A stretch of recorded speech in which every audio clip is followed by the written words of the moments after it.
It's a bitterly cold and snowy night in Aliquippa. Usually the cold weather keeps crime at bay, but not on this night in January 2010. Tonight, shots ring out through the quiet air. Moments later, two men on their way to work spot something lying here on Main Street. They stop to give a closer look and realize they haven't spotted a something, but a someone. It's 22-year-old James Little Jr., who goes by the nickname Lizard. He has been shot. With no one around, the police have little to go on, except little connection with another man who was killed several months earlier, Will Moten. Who killed James Little? Was it the same person or people who also killed Moten? I'm LeVar McBride, and this is Cold Case, Beaver County. 911 emergency. You got three people of interest still, say, I do. Three people of interest, then you got that blank face. Now that's why nobody really knows if she is dead or alive. He was set free and he was set free to go kill. We've never gotten that one break. We've never gotten that one break. You know, we will though. I was working midnight that night. We got reports of shots being fired in the Main Street, the 1000 block of Main Street, that area.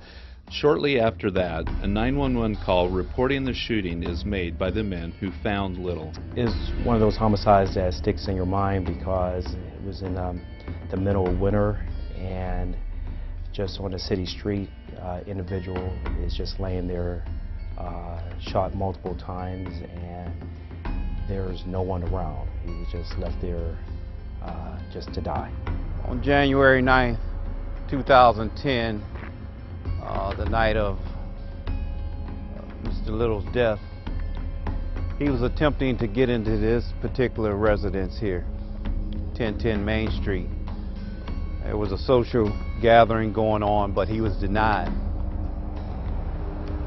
At the time he was denied, and we subsequently learned, obviously everybody has cell phones, so he was on the cell phone and he was talking to a young lady on the cell phone.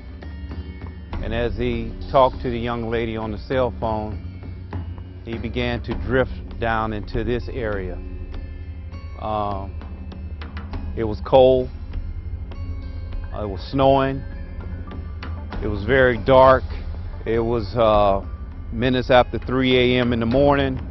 As he mingled around in this area, someone in a vehicle come by and fired several shots, 3 of them hitting him, and he fell right in the intersection here on that particular morning, early morning hours.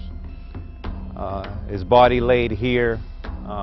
There was very minimal evidence around other than the 9mm casings that was located in the immediate area. The crime scene was established right here. Neighbors come out, placed a blanket over top of him, and we began to process the crime scene at that moment, canvassing the neighborhood to see if anyone had heard or seen anything at that time.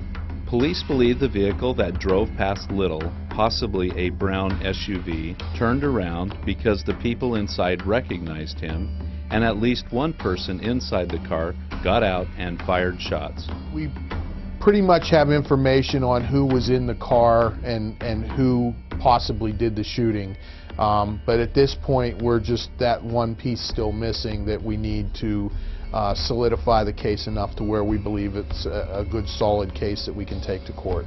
Investigators think the shooting had to do with an ongoing battle between groups of men from the Linmar Terrace and Griffith Heights housing plans.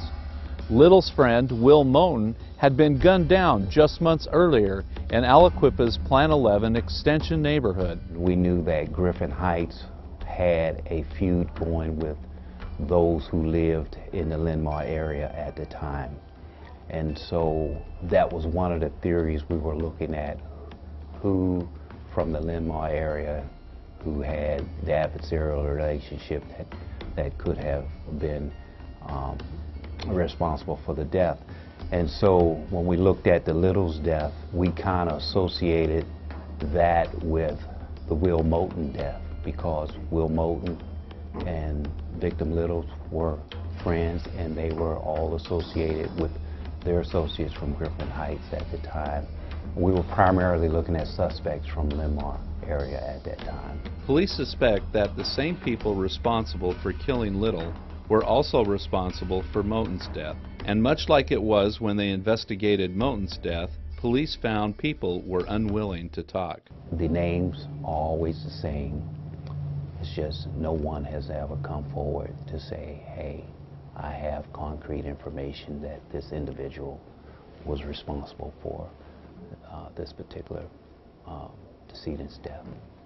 I do know the Little family, and they are extremely distraught over what occurred, and some lack of participation from some witnesses and some individuals.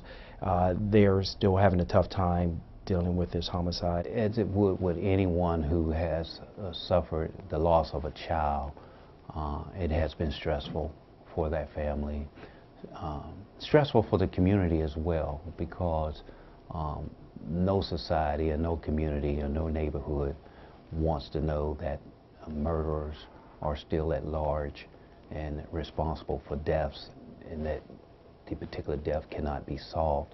And so in this particular family, as any mother and father would, they love their child, and they continue to press for a resolution in the case, and we continue to press for a resolution in this case.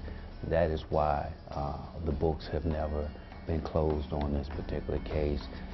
No one deserved to die in that manner. No one deserved to die, period. And Mr. Little's death does need to be answered for.